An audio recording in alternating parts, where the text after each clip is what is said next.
So Ryan, I want to show everybody something about you, so that everybody knows who you are. So let's going to go first to, let's pull up your website. So everybody, welcome Ryan Cristian, who is an independent journalist and the founder of, here we go, the Last American Vagabond. This is your website. I'm showing everybody right now. And you also do a lot of your videos on YouTube. So this is his YouTube channel. So the links are in the description. If anybody wants to go check him out, I highly recommend going and subscribing to Ryan's YouTube channel. Ryan, I titled this reporting news that the establishment calls conspiracy. And we're going to get into some of the stuff that you're talking about because you've been covering a lot of stuff on COVID recently. But the first thing I want is just give you an opportunity to explain, like, what is the Last American Vagabond? How did you come up with that name? I wish I had come up with it myself, but I didn't. So unfortunately, it's not open for me to take over. But tell us where you started with all this. How did you get into independent journalism and how did you come up with the name? Yeah, it's an interesting development because I've always been sort of a, traveler off the beaten path. Like even, young age, I remember sitting with a friend discussing how we didn't want to live the same life as everybody else in, cubicles and 8 hour, the same kind of just normal thing. And so I always had that kind of a mindset. And it started where and I'm a trained chef. I went to the Culinary Institute of America in Napa Valley. I got a degree. And so I've been doing that my whole life. And on a side note, I do also find that there's an interesting crossover between a lot of chefs and a lot of artistic kind of things. And I think that applies, but also just what we're doing today. But so I did that for a long time and I had my own opinions. For me, it really centered around the cannabis aspect, but it started as I was traveling around the world. In this point, I was traveling specifically around the United States in my RV, but I've been traveling as well a lot of other places. And I just decided to start something because I had this moment where I just was so frustrated with something we've all seen. A lot of people, it happened on 9/11, this moment where you go, wait a minute, how can that channel be saying something as fact and that channel be saying something contradictory as fact at the same time? Right? It's like, wait a minute. So one of them's lying, it's this moment where you realize everything's wrong. And so I started writing stuff about cannabis and it just kind of blossomed into this larger idea. And it kind of came from the idea of me traveling, as an American, a vagabond, something that is even nowadays seen as kind of just like you're a bum as opposed to a choice in a lot of ways, not all who wander are lost kind of an idea. And it just kind of exploded into something I didn't expect. And it eventually grew out into more than just cannabis law reform and became foreign policy and everything else. The name for me, it kind of became that the truth is never done. We're not done looking. We're not done searching. It's always a process, whether science or anything else. It's always ongoing. The Last American Vagabond, right? It's just and it's this constant journey. That's what it felt like for me. And it's become a lot of the same thing for individuals out there that see it their own way. I'd actually like to hear what other people think it means to them. Well, I'm glad you asked because we actually have our first question / super chat, which I'm trying to bring this up on the chats up on the screen, but for some reason, and I don't know if it's because I put conspiracy in the title, the chat is disconnected in my software, and I'm not able to pull it up in the studio, but I do have it on my phone. So Bob Wildfish says conspiracy theorist equals thought terminating cliche used to suppress well-informed people. What do you think about that?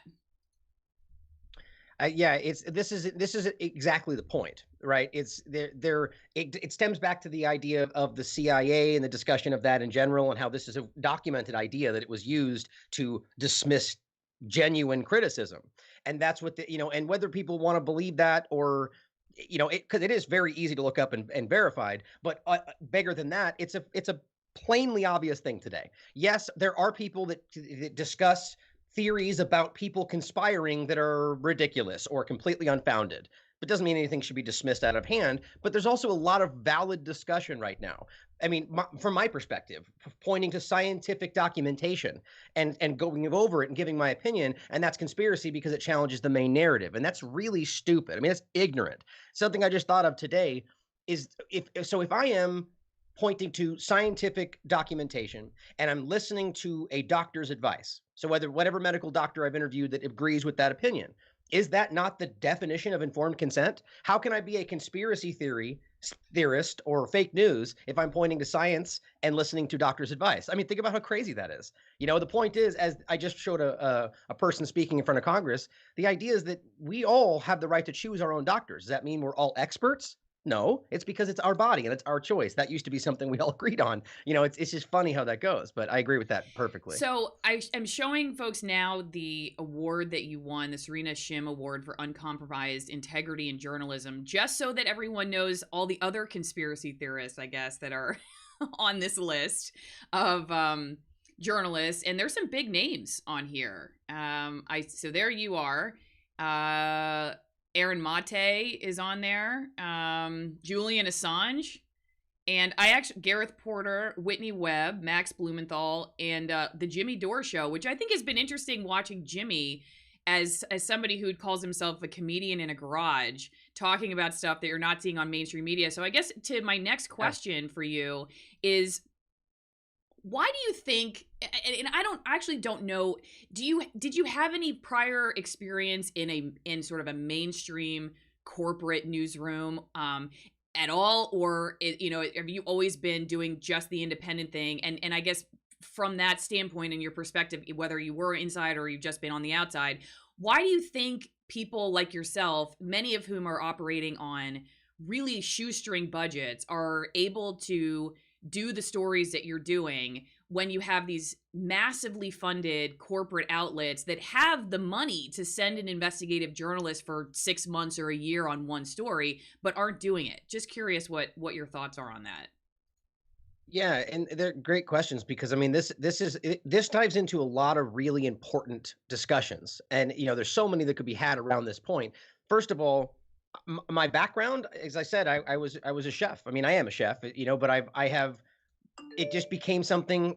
Sorry about the notifications. It just became something I cared about quite deeply, and I started, kind of just getting into on my own, and ultimately it just branched out into something I didn't expect. I never planned this, so no professional experience in a newsroom or anything like that. It just became something I cared about, and I feel like that's what we're seeing a lot today is just people that just care and notice there's no one doing the job, and it's in regard to how it's even possible. One, I have tailored my entire platform around direct donation. And I did that on purpose after noticing very early on, before I ever even had a YouTube channel, Google AdSense denied that on my website after I had it for a minute. So early on censorship. And so I immediately shifted to going, individuals. If you want to send me money, if you want to go to PayPal, not because you get a t-shirt or a mug, but because you agree with the content and nobody else is doing it. And it just grew and people care, and that's why I'm able to do this going forward. And, what I do is based on every day, and I say this to people, I have it written up behind me, just simply be better than the mainstream media or anybody else we're talking about. Just be a little bit better than them every single day. Because right now what we see is a lot of hyperbole and a lot of misrepresentation and straw man arguments and ad hominem attacks. And this is exactly what they say that we're doing. And it's all about trying to actually be objective and actually hold to what we were told were journalistic standards, and I think that anybody has the capacity to do that. It's just about choosing to care enough to do it. And I think the mainstream doesn't at this point because there's obviously profit motives involved, right? I mean, we can see the people that are, news mainstream began as a public service. Now it's very different, right? I mean, there's obvious big pharma is one of the largest funders of the news in most every possible way. And that obviously guides their coverage. So when you get somebody like me, who's willing to dive into the actual research and point out, wait a minute, at the very least, they're choosing to omit very real things because that makes the people funding them look bad. That's the moment that happens, they're no longer media. They're no longer journalists. So Bob Wildfish also says the document he mentioned is easy to find, has been declassified. Search CIA Doc 1035-960. And then Surviving the Six Calls, I call it the religion of public health. They are employees, not journalists. That's from AMS. And I'm sorry, guys, that my chat is not coming up in studio because I would be pulling your comments up. But again, maybe it's because I put conspiracy in the title. I have no idea. But anyway, I'm going to keep reading them on my phone. Okay, to your point, what you were saying, because I was just talking to somebody about this yesterday regarding the money that goes into advertising on some of these networks. And my experience was, as a reporter, I wasn't talking to the sales department. I wasn't watching the commercials. I wasn't thinking, oh, we get a lot of money from big pharma, and so we have to push a party line. What I found at my level to be far more dangerous, actually, but less obvious, is just the group think and the moral crusading that comes from thinking that you're on the inside there to tell the outsiders what they need to hear to feel better and to do better, because they're just not either able to think through this themselves, or they're just the ignorant masses, and we need to be the ones to hand and dish out the truth for everybody's safety. One of my favorite quotes from C.S. Lewis is, I'd rather live under a robber baron than a moral busybody, because at least the robber baron's cupidity will sleep at some point, but the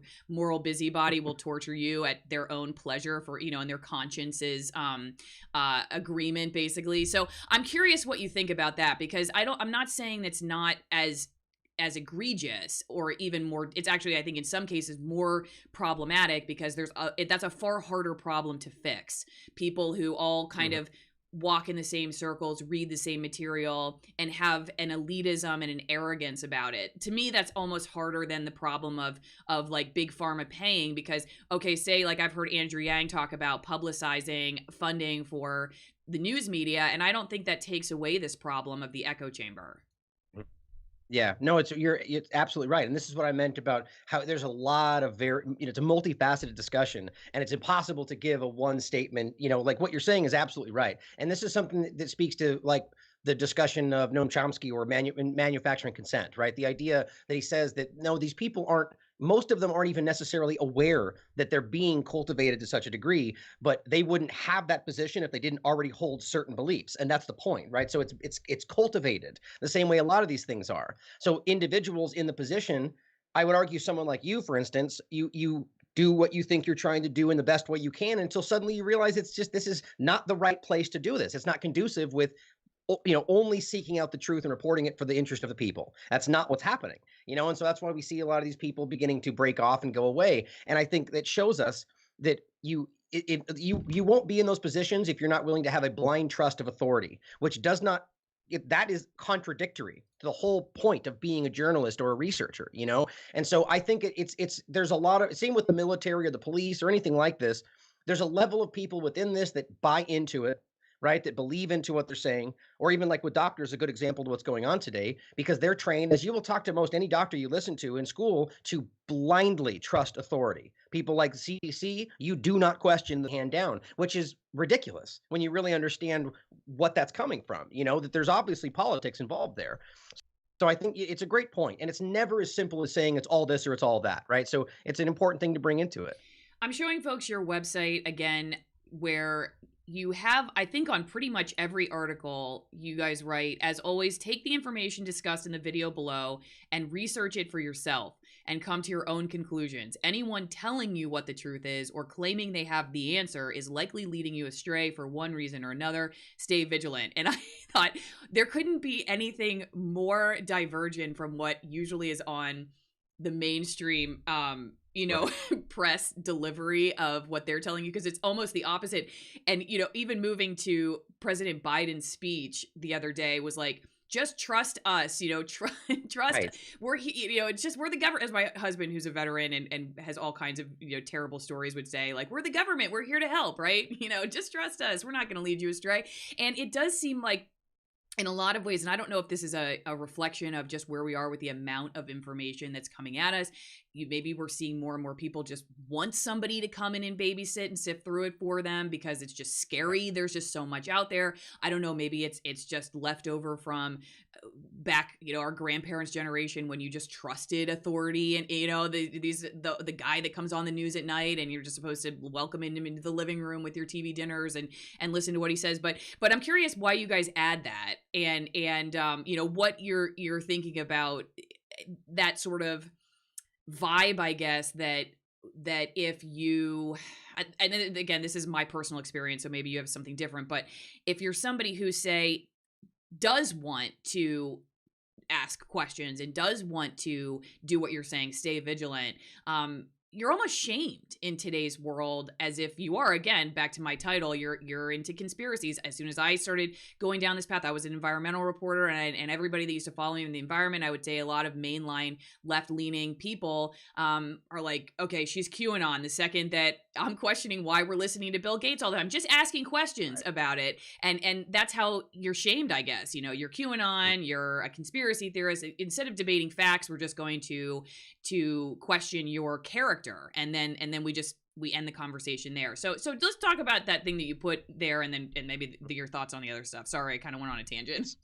No, that's exactly what I do. The social engineering is what this is all about. You know, they're convinced this is not only the right thing, but like the moral thing that we were talking about a moment ago. You know, I mean, it goes back to things like the New York Times and Forbes. I believe it was Forbes that just literally argued that, I forget which way it went. One of them argued that critical thinking is not helping you with COVID-19. That's what it said, was their headline. And then one of them said that doing your own research is conspiracy theory. And it's like, what's a synonym for doing your own research? Oh, that's right, due diligence. How can you possibly argue that due diligence is something that conspiracy theorists do? I mean, like you said, it's trust us. Just don't listen, don't think, just do what you're told. And the whole point of it, the statement is exactly that if you're not willing to question or ask things, you're just following. You're just doing what you're told. And the mainstream media and a lot of these, you know, these entities, I mean, going to someone like a Cuomo, who basically said in regard to WikiLeaks, like, you know, here's this information, but you can't look at it. You got to listen to what we tell you it says because we're the media. And that's just, it doesn't make any sense. The statement is implying that people that are out there who are desperate to tell you that you have to think this way are most likely misleading you. And back to your point about QAnon, the whole idea, I think what's happening there is absurd. And look at what the whole idea of what QAnon was. Trust the plan. Trust what you're being told. That is literally the exact opposite of what we're doing. But that's why they have things like that, so they can point to QAnon and be like, oh, that's what he's doing. So he's dumb and crazy just like they are. And that's the whole idea. It goes back to the conspiracy idea. It's about undermining genuine criticism by comparing it to things like, you know, the Alex Jones of the world. That's what it ultimately comes down to.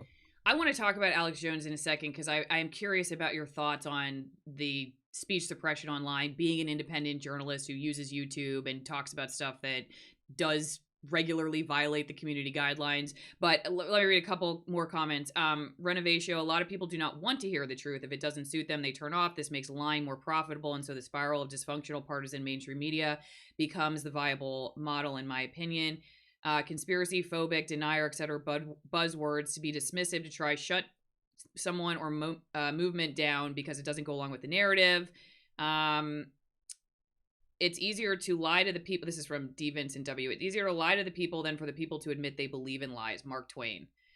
John Pruitt. The media has really been successful at engineering people to use the weaponized term conspiracy theories for anyone attempting to point out facts, figures, videos, etc. that go against the narratives. And okay, I'll get to a couple more chats in a second. So before we get into the speech suppression and stuff, I really want you to go into some of the COVID coverage you've been doing. What do you think has been the big miss for mainstream media? What are the stories that you're covering that we're not seeing when we're watching CNN or the, you know, NBC, Fox, whatever? And, you know, you don't have to give us deep dives, because I want people to go to your website. Again, everybody go check out the description. Links for Ryan's website and his YouTube channel are there. And so they can, you know, watch their heart's content. You do really good job covering this stuff in great depth, but just run us through some of the topics that you're covering that we're just not seeing. Well, the biggest one that I keep seeing, that it's an easy thing to look at it, because even on the CDC website, they state that this is what's happening to a lesser degree. But the idea of the PCR test in and of itself has been shown unequivocally to be the wrong tool for what they're trying to use it for. And that, in my opinion, and this is where you get into the opinion that they'll try to claim as conspiracy theory, but it's based on plenty of other things, is that this is being used to a certain degree. I mean, look, if you can see Dr. Fauci on a podcast in the middle of 2020 stating unequivocally that certain cycle thresholds within that test that are used will guarantee that it won't work properly, and then find out right after that that is what the majority of places are using around the country, or the majority of places are using that cycle threshold amount. How can that be possible? And how can it then go on all the way until 2021? It doesn't make sense. The point is they know, and they knew that the way it was set is creating false positives. That's a huge, obvious story that's being completely ignored. And the idea is not that it's not possible because they admit it to a degree. It's that if that is the case, which the CDC is admitting, it's a guarantee that the number we're being told is incorrect. Now, to what degree? We can discuss that, but it's a fact. If they are stating there's a 30% false positive on the CDC website, that is a guarantee that the number they're giving us is incorrect, but it's being stated as absolute gospel. They state these numbers, and if you challenge it, you're crazy. There's an obvious disconnect right there. Or discussions of just the misrepresentation of how all of this has gone, such as from the very beginning using information that is now shown to be incorrect. Imperial College of Imperial College of London, or Dr. Fauci's mistake between the infection fatality rate and the case fatality rate. All of these things led people to believe it was far more severe than it was in the beginning. We know, as a matter of fact, as they've admitted themselves, those were incorrect, yet it continued. And now we're at a point where we can see the information where it shows very clearly that the statistics from, again, the CDC, which we're told to listen to, shows us that this is no worse than a flu. That's on their information. You see, there's a lot of these things we could get into, but the point is that the media from across the board is parroting what the government is saying they're allowed to say. Is that journalism, or is that just they're just stenographers, right? And this is what frustrates me, is we can't point to these things, and I'm not saying I know everything what's happening. I'm not even saying this is what's happening. I'm saying we can see quite clearly that they are not giving you the full picture, that they're omitting information, which means they're being dishonest, but we're being censored for pointing that out. And we're talking PhDs and Nobel laureates and medical doctors all around the world. It's quite alarming. What do you make? Oh, and sorry. Oh, go ahead. The last thing I need to add is just simply that there are medically verifiable concerns right now about these vaccines and their safety. Now, that is what's happening. That's coming from all sorts of medical doctors around the world. There's, the end of the day, what we talked about in the beginning was that if you have the credentials, if you worked your whole career to have the right to speak on these things, and you speak up and say, based on the science, this looks like there's a problem, and then they get censored as conspiracy theorists, I don't see how anybody could see that as not a problem. That's one of the biggest things. And I'm not saying I know this is dangerous. I'm saying there are experts that are saying that they're concerned about the dangers, and that's not being allowed to be discussed. And that's crazy. Well, and Ron Peterson brought up how Elon Musk tweeted that he took 4 immediately and with the PCR test, and 2 came back positive and 2 came back negative. Same nurse and same test. So, yeah. But you know what? At the end of the day, the whole point of what I do on my channel, because I'll be honest, this is something I said to you before we went live, and back when we were talking about getting together and doing this live stream, is I'm unlearning a lot of stuff. So I don't want to put myself out there as if I'm an expert on a lot of these topics. I'm learning and unlearning a lot of them as I'm going along and kind of taking people along for the journey. What I do know a lot about is where I came from and how things work, in these corporate newsrooms. But as far as these topics, it really, I just want to give people the opportunity to talk about them and to ask questions about them. That's one of the main reasons that I bring people on the channel, is just to say, oh, you got silenced? Well, it's not because I necessarily agree or disagree with you. It's just, I don't like it when people get silenced, and I want to know what they're saying. And then I want the opportunity to look it up for myself and decide. And I don't want YouTube or the government pressuring YouTube to make those decisions. So to that next topic, what are your thoughts on both the government's, latest hearings? They're not just going after Silicon Valley now; they're going after corporate news. I can't remember, the last hearing was fanning extremism or something in mainstream news, and they're talking about OANN and Fox and Newsmax and what we should do about them. And so you see, they're not just coming after the web; they're going after these corporate news sites, which we're obviously critiquing in this video. So it's not like you and I are sitting here saying, oh, these are great, all these are great. But the fact that the government is now starting to interject itself more and more, and people are just kind of watching this like numb, like this is not a big deal, is crazy to me. And then on top of it, to hear journalists, people that I used to work with, watching them on Twitter saying, okay, well, we got Trump off, So, we got him off Twitter. So now we got to just start going after those little accounts that your grandma's retweeting. I remember one of my former coworkers saying that, and I'm thinking, what are you doing, dude? This is not what journalists are supposed to say. They're not supposed to be the ones calling for the silencing of voices. So it's just curious to me, where do you see this going? And as somebody who relies on this, we don't have these big corporate newsrooms that are probably going to survive no matter what happens. What do you make of this? What do you think? Are you concerned for your work?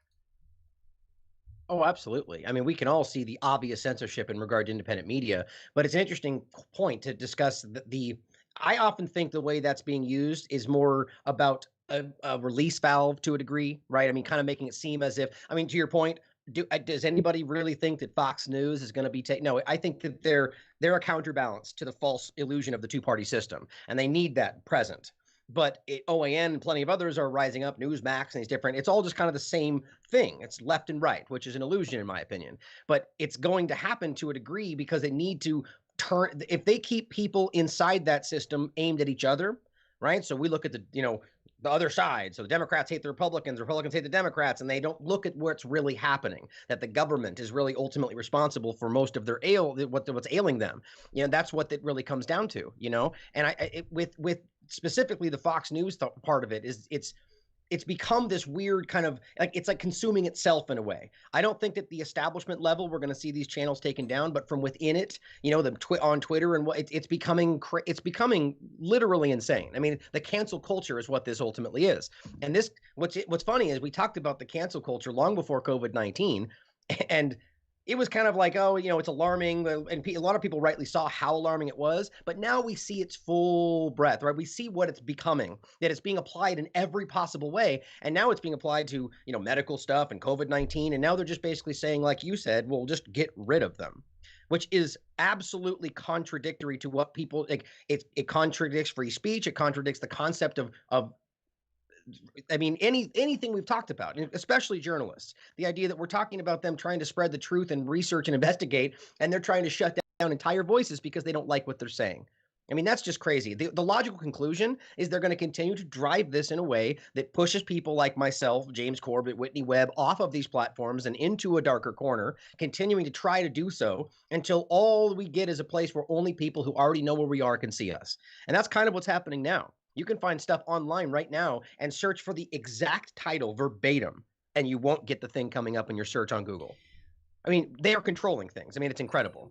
One thing that I had not seen until recently is even journalists going after each other for reporting the stuff that you're talking about. And I think probably the phenomenon of a journalist looking at another journalist and saying, I don't know about that, probably existed long before all this. But the journalist going after somebody for breaking from the narrative and trying to get them canceled, I had not seen that until the last few years. And granted, that could be just because it's been new for me being in the digital media world. It's funny, big names in the YouTube and independent news scene are names that people in mainstream news are totally ignorant of. And that's part of the reason why I think sometimes when they write about them, blah, blah, blah is a conspiracy theory, whatever, right-wing extremist, all these terms get thrown around. They typically don't get the nuances of the channels correct because they're just not watching them. And they're just watching each other. It shows a lack of research and due diligence, which is disgusting as a journalist, right? They didn't do any due diligence or research. They just parroted what they were told they were. That's crazy.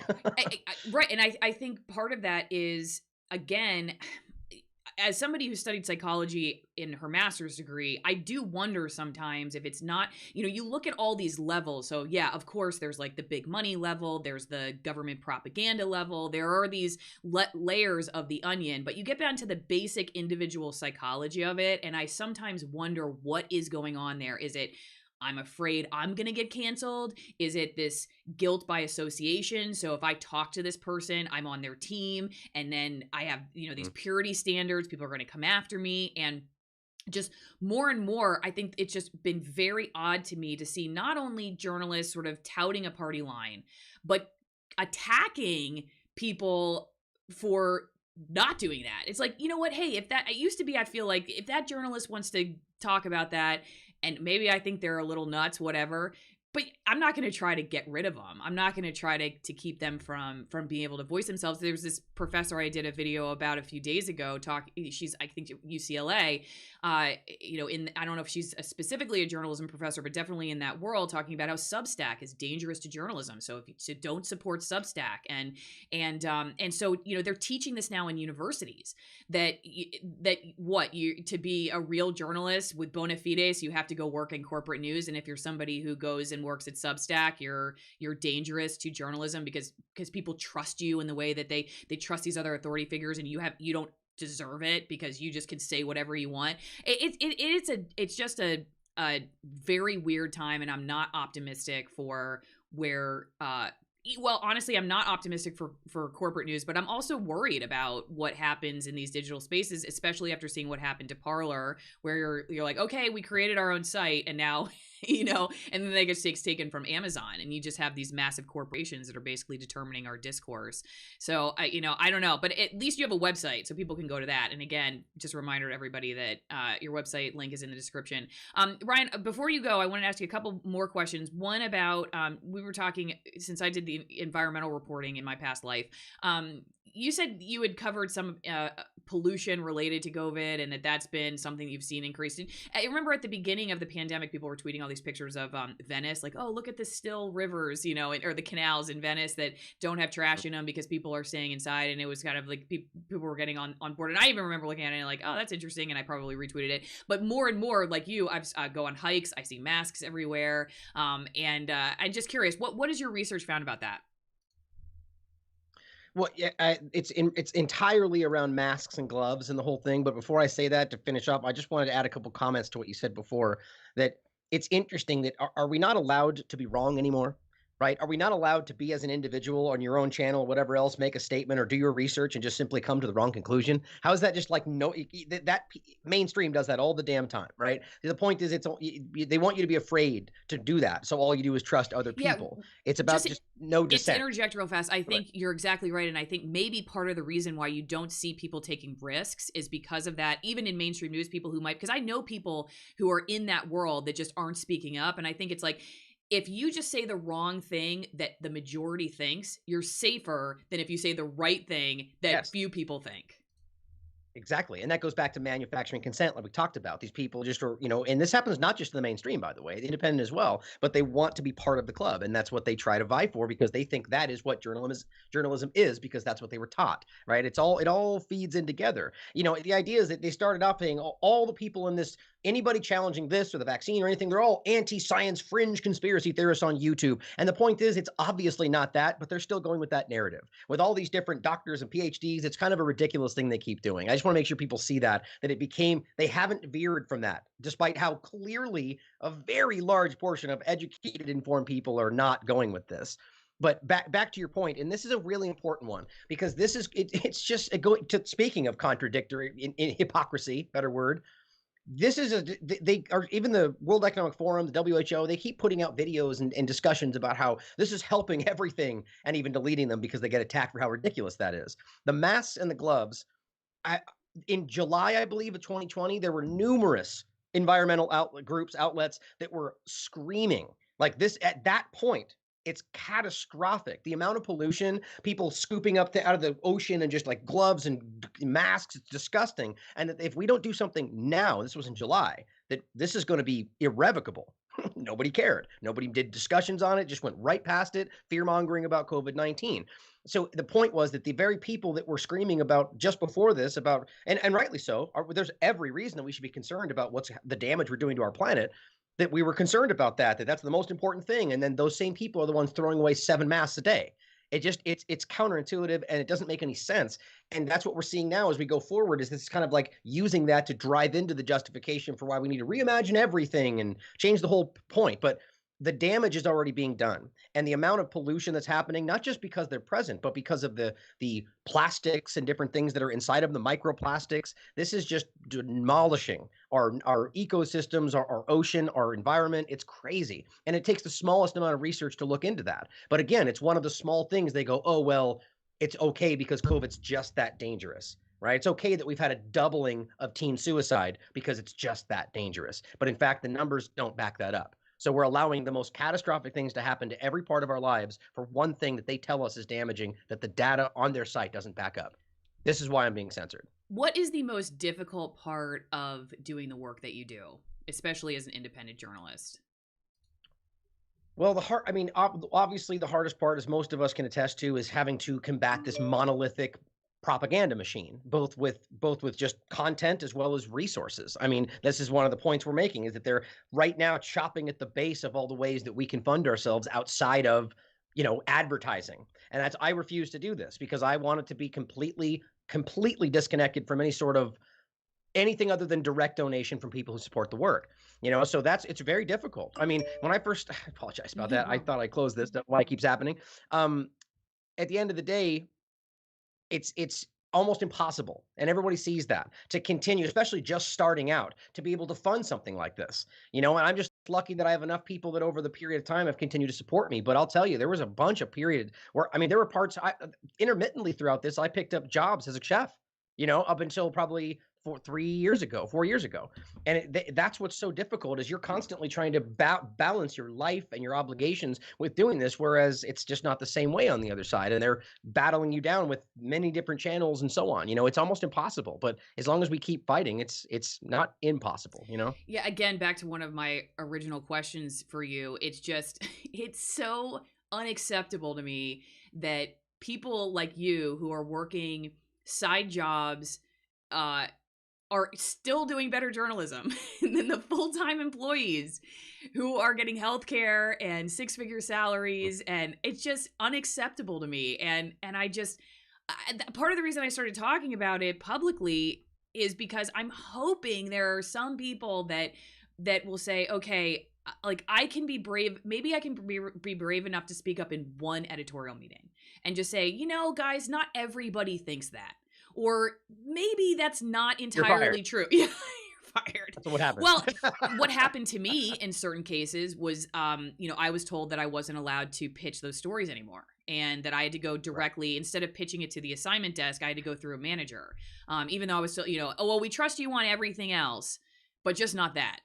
So it was really funny. I'm like, okay, so I'm just totally, you think that I have a good sense of nuance and curiosity and skepticism on every other thing, but this one thing I just turn into a crazy person. And that's another funny reality that I see happening too, with just not just people in the news, but the public and the way they relate to figures that come out and say, you know what, I don't buy this, is like, okay, like, I think this happened kind of to Glenn Greenwald. It was like, this guy has risked his life really and safety for the stories that he's reported on, and then the second he diverges and talks about the Hunter Biden laptop scandal, it's like, okay, this guy's he's a fascist, he's this, and you're like, wait a second, was he a fascist before, or all of a sudden overnight he just became a fascist? Like, what's happening to these people, and how did these folks who you thought did good journalism when you were, I guess, agreeing with them, now all of a sudden they say something that maybe jolts you a little bit, and now they've just overnight they've just entirely transformed ideologically. It's bizarre to me but maybe that ultimately is our responsibility, I guess, and maybe that's where we leave it, is if you're somebody who wants this, because I don't think, even if there's a person who's just not interested, and this is kind of the way I look at my conversations these days, is like, if I go talk to the pediatrician, for instance, our pediatrician, and I mention something and they go, I don't have time to read those studies. And I'm not going to sit there and spend the next 20 minutes of my time, or her time, debating, right? It's like, you don't want to know, you don't want to know. You can give people the best information. It's going to go in one ear and out the other. But say you're a person who does want to know, what's your best advice for people that are waking up and want to start seeking out critical information and journalism? Well, that's a good question too, and to your first point or statement there, it's important that you dishing, right. The analogy I use is that you plant the seed and you walk away, right. You let them know, and if you get resistance like that, you go, okay, that's fine, and you walk away. But you come back later and you water a little bit. Hey, did you check that out? Oh, okay. But the moment you push like that in debate, and people today, they dig in and they push back. But people right now, and that's actually what I try to pride myself on this show being, is sort of like a bridge between people that are beginning to wake up from seeing that they're being deceived in a lot of ways, and coming into this open, because it's just a field of landmines and rabbit holes, because right now you've got 100 different outlets out there that I argue are trying to grab them before they get any further and let them think that's what QAnon was. It was a landmine, right? They finally wake up and they look and they take their first step, and they're caught in QAnon, and that's kind of how that was. What I argue people need to do is, if they are beginning to see the broader picture, is just immediately take precautions to not fall right down the first thing that makes sense. Be objective and always apply that going forward. I mean, always assume that you could be wrong. Always assume that there's somebody else that might have more information, and just that's the point. Is we've been convinced today that you have to make up your mind, otherwise you're being wishy-washy. And it's like, well, no, the idea is to be objective and new information, apply it to the whole picture and be willing to change your opinion. That's what this is supposed to be. But now we're at a point now where, people actually attack me on the show for explaining that, like, for instance, in regard to like someone like Dr. Kaufman and his discussion of terrain theory versus something on the other side of the argument. I'm not settled on that. I think he's very intelligent. And there's a lot of stuff there, but I'm willing to stay in there and go, I'm not sold yet. And people can't stand that. But that's the point, is I will continue to search out information until I feel like something is more sound, but I'll still keep an open mind, just continue to research, question everything, as I say. I can't remember who I recently heard saying that if your immediate reaction is to say that person's crazy, maybe that's a sign that there's something more to learn there. Not saying you get to the end of it and you agree, but perhaps like that's the sign that, okay, wait a second, are they, or has somebody been telling me that? Where is that word coming from? How did I just come up with that? A couple quick super chats. Rich D, thank you. And then I think it was Barbara Thompson. Sorry if I got your name wrong, but she was asking about Z-Dog MD. Have you heard of him?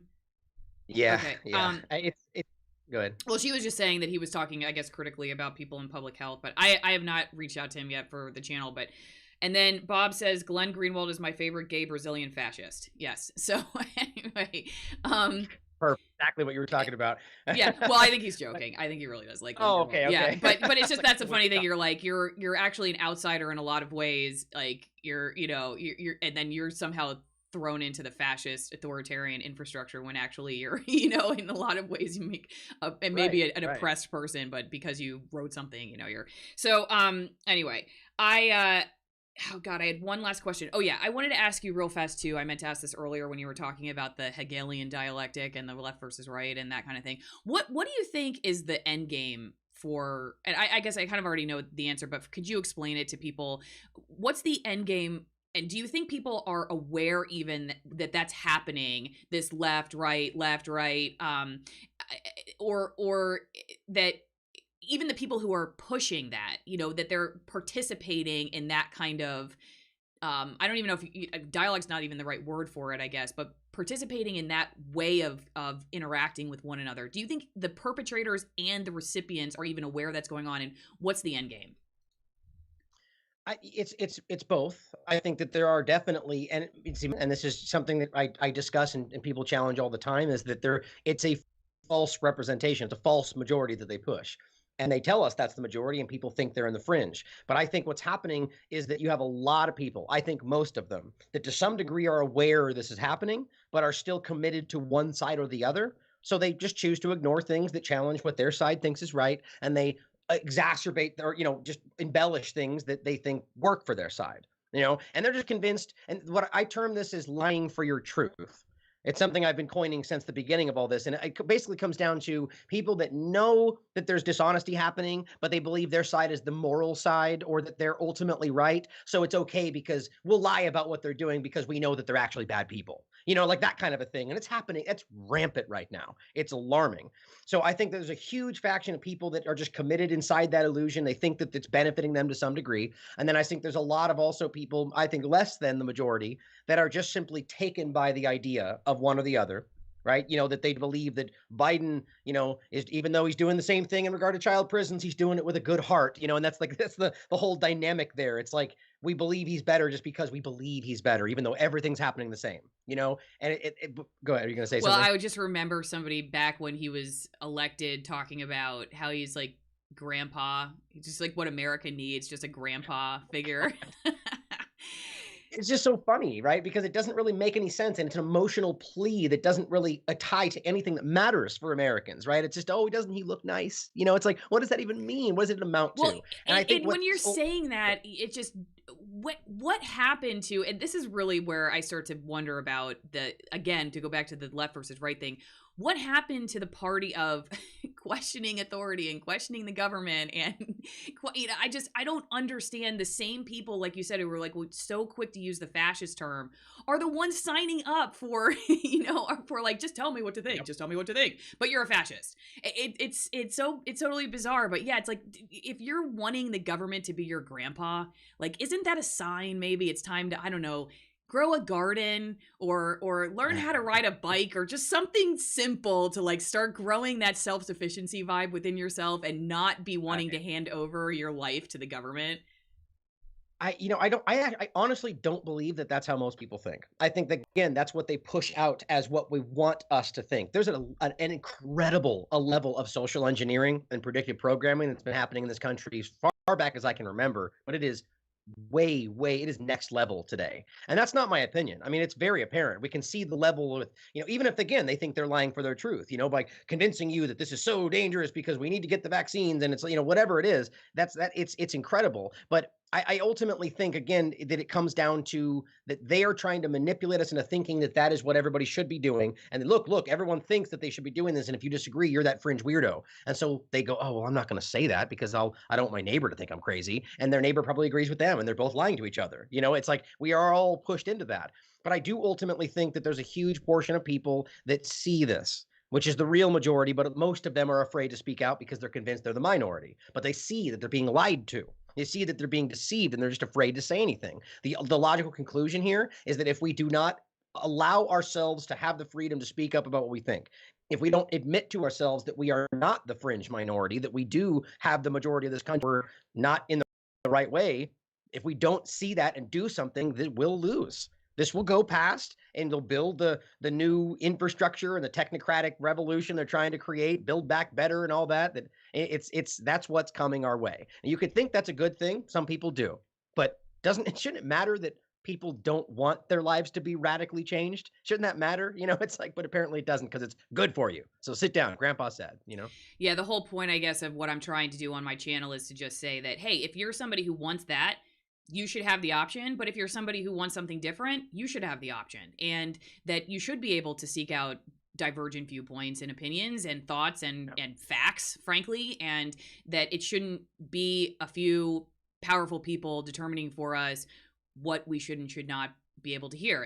And again, just to go back to your point, like, not trying to say, hey, if you want CNN, you want Fox, you want those, have at it. Like, you should be able to have that. But if I want Ryan Cristian, I should be able to go to the Last American Vagabond. So anyway, I know you have a meeting. We don't want to hold you up from all your important work. So thanks again, Ryan. Everybody, the links are in the description for how you can support Ryan's work. I'm going to stay on the live stream for a little bit, take some more questions and comments. But I hope you'll think about coming back on when there's big stuff that you're covering. I've really appreciated everything you've had to say. And thank you so much for working side jobs and, doing what you do, because it does pave the way for more people to feel brave enough and courageous enough to take the risk. So it's not just the work you do, but I think the work in the future that you enable other people to do. So thanks again, Ryan. Well, thank you. I appreciate that. And, I would absolutely love to come back on. Just please let me know. And for the record, I'm not actually working a side job now, thanks to all my lovely supporters that have allowed that to be the case. So thank you. And I appreciate the time. Okay. Take care, Ryan. Bye. Bye-bye. Okay, everybody. Well, I hope you enjoyed that. Again, I think I said earlier that I am having a hard time pulling up the chats in the window I normally have, because I don't know if YouTube, I know you guys are chatting because I can see it on my phone, but I can't see it in my YouTube studio. So I don't know what's going on. So I'm just reading it from my phone.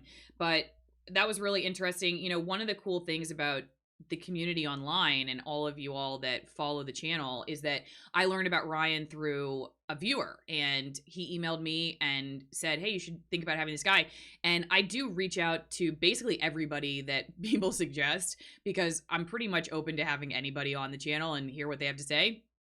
I will be honest with you, not everybody writes me back. In fact, probably a small percentage do. And I think that's probably because a lot of people are busy. I also kind of wonder if I have kind of the leprosy of being in mainstream media, you know, the phenomenon of people not wanting to be around you, I guess, and not want to talk to you. And so it's funny hearing the people of the sort of mainstream world saying, you know, that professor I did the video on talking about how when you leave mainstream news and you go to the digital world and you're independent, you're taking your accolades and the trust that you grew with yourself in mainstream news, and now you're using it for your own to build your own audience, and it's not really real journalism and it's dangerous journalism. And I found just the opposite, that actually people are far less trusting of, or, you know, and far more skeptical of the work that I do because of my background. And so I don't know if that's part of it or what, but I do reach out to a lot of the people that you all suggest. And so keep the ideas coming, because I really enjoyed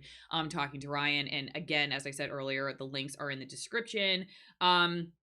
Rich D says, I love your centrist extremism. LOL. So, you know, it's funny. Somebody said to me the other day something about that. And Ron Peterson, thanks for your super chat. And I'm trying to get through all of some of you know, well, not all of them, but the comments. If you all want me to specifically read it, can you do, at, Allison Morrow? And, that way I'll see it better. So what was I saying? Oh gosh. Now I totally forgot. Sorry. It's been so crazy. The last few weeks have been so crazy with our dog really sick. And then also my husband is now traveling for work. So like you heard me say earlier, Ryan and I were supposed to do this live stream yesterday morning, but my producer would not sleep. So,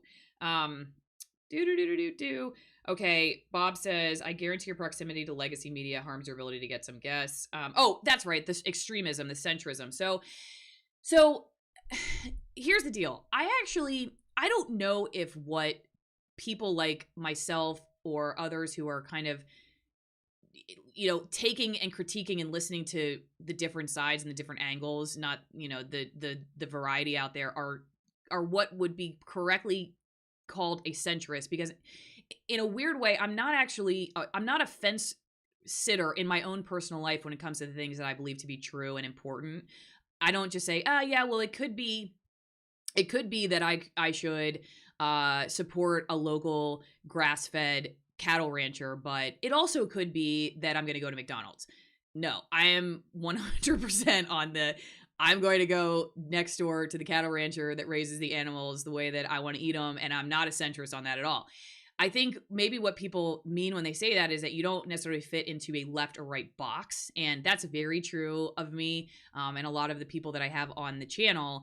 But I don't know if that's correctly a centrist. But you could debate me on that one, and maybe I'm wrong. I don't see myself as just in the center of just fence riding. I have sort of very strong ideas for my own personal life. Just one of those ideas, though, is that I like to listen to all kinds of different viewpoints. And so maybe that makes people think that, you know, that means you're a centrist. I'm not quite sure about that, but that's just my thought on that.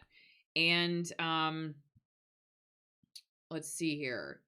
Allison Morrow, what are your thoughts on the possibility of mRNA vaccinations having unintended consequences? Edgy topic these days. I know, just curious. I did a video on what the FDA unknowns are for this, for the vaccines, and you can go watch that. And I literally read from the FDA documents that were given by Moderna and Pfizer, and there's a lot they don't know. That includes whether down the road you may have a more severe reaction to a variant or to this specific strain. Whether you should be, they don't know whether this is something that is safe for you as a pregnant person, what this will do to kids. You know, there are a lot of things that, and back when I did the video, I mean, I know some studies have, you know, continued to look into some of these topics, but I don't think that it shouldn't be edgy or conspiracy to just question, because there's a lot of stuff that even the government admits. A lot of the people that I see criticizing the vaccination process and the vaccines themselves, and not necessarily just throwing them out all together, like I just think this is, you know, because of course there are people who think that there's you know, it's sort of a very evil plot behind it. But even just the people who are like, I'm just not sure about this and I don't think I want to get it yet until I see it, you know, for the next year or two, even those people, I don't think that should be that should be labeled conspiracy, to be curious and concerned and even skeptical about this stuff. It's new, and it's not as I didn't even know the difference between like licensed, approved, and authorized. And these are all different of levels for what these vaccines are. And I believe I'm gonna just look this up real fast so I don't get this wrong, but I believe they're authorized but not approved. So let me just double check that. COVID, because I think the difference, okay, so emergency authorization is what they have received, but approval basically means that the FDA is saying this does what it says it does, if I understand it correctly. I'm gonna just pull up here. This is actually a pretty good article, so let me pull this up for you here, on just understanding the differences. Let me just make sure I got this here. Okay, so this is what's the difference between FDA approval and authorization. Approval, no COVID-19 vaccines have been approved. Approval means the FDA has officially decided that a product is safe and effective for its designated use. The process for approval involves rigorous reviews of all available data on the product and can take several months. Now this is back in December 18. So somebody in the chat, if this is outdated, let me know. I'm going to go through. Okay, yeah, not FDA approved. Ira says they are not FDA reborn through. They're not FDA approved as of yet. Okay, approval requires more thorough long-term evaluation. Right. Okay, so this sounds like this article still stands. And authorization to speed things up in an emergency like a pandemic, the FDA can grant an emergency use authorization. It authorizes a product for use during unusually urgent circumstances if the benefits of its use outweigh any known or potential risks. A vaccine that combats a global pandemic is an ideal candidate for an EUA. We can't afford to lose any more time in the midst of a crisis with ever-climbing death tolls. So that's where you see that. Then that's where the opinion gets put in at the end, right? So it's like Ryan was talking about. It's so dangerous that we just have to do it this way.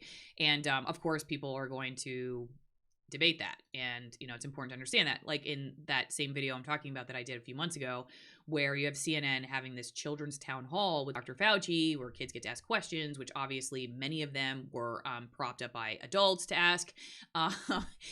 Fauci's talking about how Santa can come to your house safely because Santa was vaccinated. And, that was, I call that propaganda, because he doesn't, that was not a known thing at the time, that you can't spread SARS-CoV-2 if you got the vaccine. That's just not, that's another thing that's an unknown, is that, that's why they're telling us that we're going to have to still wear masks and we're going to have to still socially distance and all these things, because they just don't know that. So it's just, I think it's important to sell people the reality, not sell them, what they want to believe about it, because it's like that in and of itself drives real skepticism. And I think that's part of the problem with my old industry, is that when you're not giving people the nuances of a conversation, you're increasing their level of skepticism, where someday you get to the point and you are, maybe getting it right, and they're just not listening to you anymore because you got it wrong. You cried wolf so many times.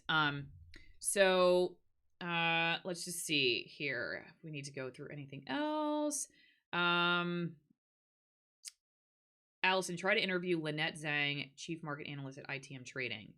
She has a channel too. Ask her about what the economy is showing us and what the Fed is hiding. Okay. I'll look her up and write that down. Thank you for the suggestion. As I said before, everybody, if you have suggestions, shoot me an email. And I do like to look up people that you all suggest. I think many of you are actually far more into, okay, I see. I am ITM Trading. All right. I'll write her and see what's she's survive and thrive the inevitable collapse. This is what I see right here. Okay. Is she kind of like a Peter Schiff? Oh, she's got a garden. Look, she's cutting kale. Or no, that's chard. Okay, well, she's cutting chard. She's definitely, we can ask her about that at the very least. So she's ready for the coming apocalypse because she has a garden. You can tell the level of prepper if people are starting to grow their own food. That was one of the reasons that we left the city and decided to move out to the middle of nowhere. But just as we were reaping the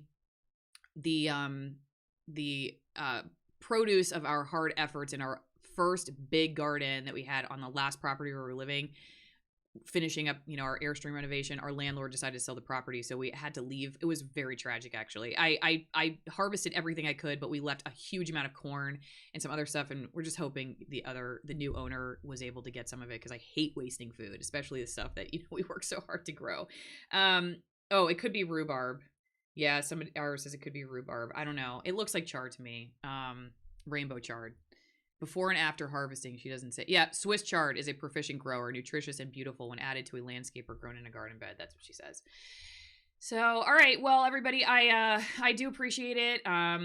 We're still with our dog is still alive, but as many of you know, she's been really sick, and I do think probably, I don't know, if she pulls through at this point, it's going to be a mini miracle.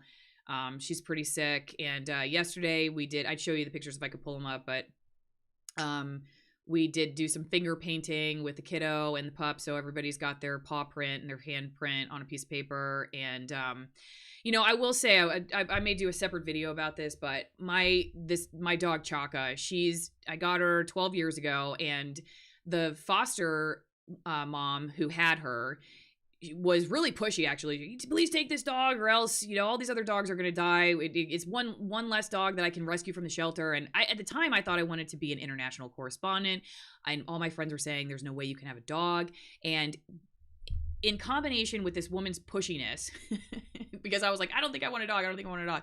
In combination with her just being like, you're letting other dogs die if you don't take this dog, and feeling guilty about it. And then realizing that, wait a second, I'm setting myself up for a life where I can't even have a dog, and asking, do I really want that kind of life? Those two things together, I thought, you know what? Screw it. I'm just going to take this dog. I took her home. She had Giardia. She gave me Giardia. I remember having to take off a bunch of days from work. People at the medical clinics did not believe me. They were like, in America, we don't have Giardia. I won't even go into the too much information side of how I proved to them that I had Giardia, but just if you ever had Giardia, it. It's not something that is, you really question. It's very difficult to even walk around. And over time, she really is one of the main reasons that I ended up here talking to you on YouTube, because she was kind of the beginning of my journey away from the life that I thought I was going to have, where I was going to go work for CNN, and I was going to wear a flak jacket in the middle of some war-torn country, and live out of hotels and eat fast food or whatever else, as I'm covering, stories in the United States, even maybe for natural disasters or whatever else. And I realized that I just didn't want that life, that I wanted a life that was more, that offered more freedom of lifestyle, because as I was learning more as a journalist, I wanted my life to reflect that. And it became clear to me that it was going to be very difficult, especially then when I got down the environmental world, to live the life that I felt like I wanted to live, to reflect the values I had gained as a journalist, if I was going to keep this 12-hour-a-day hustle going, living in a city, commuting all over the place. Chaka got to go on many of my environmental stories with me. She's been hiking. She's been, on the water on the coast of Washington State. She's been, I used to do this little series called News Hound, and I would taking my dog on my news stories. And I don't know if my company really knew that because I was driving a company car, but I guess it's safe enough to say it now. So she's one of the main reasons why I'm even doing what I'm doing right now. And so, our animal friends, I was just thinking the other day, sometimes it's really hard to come up with the words to describe the impact that they can have on us. And part of that, I think, is just because so much of our relationship is silent, but that doesn't mean that there's not communication, and it doesn't mean that there isn't evolving, attachment and relationship happening there, just like it is with a human. In fact, some ways I think it may be even deeper, simply because of the experiences that you can have with an animal that maybe other people don't allow you to have, to think on your own, to read books that maybe other people would shame you to read because they don't care. They'll sit next to you on the couch, whatever you're reading or whatever you're watching or talking about.